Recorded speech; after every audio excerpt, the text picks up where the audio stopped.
Hello guys, welcome back to my new vlog. तर time होता त्याच्यामुळे लक्ष्मीसोबत खेळायचं काम चालू होतं माझं. आज मूड छान होता.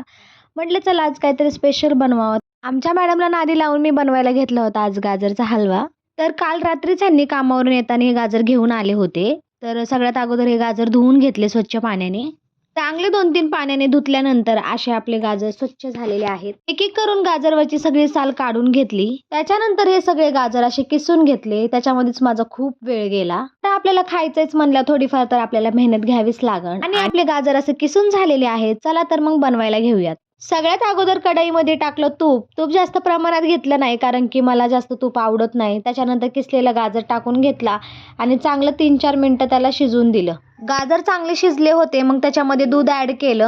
दूध ऍड केल्यानंतर मग चांगलं त्याला परतून घेतलं. गाजर शिजत आल्यामुळे त्याचा रंग काही चेंज झालेला होता. त्याच्यानंतर अधूनमधून त्याला परतायचं काम चाललेलं होतं कारण कढईला खाली चिकटू नाही म्हणूनच. आणि त्याच्यानंतर साखर ऍड केली.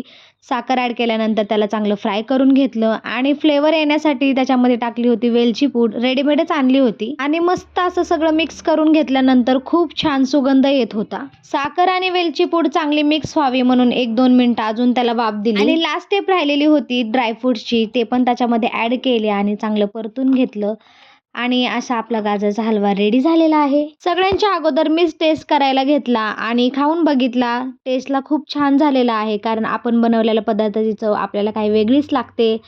तर भेटूया नेक्स्ट व्लॉगमध्ये.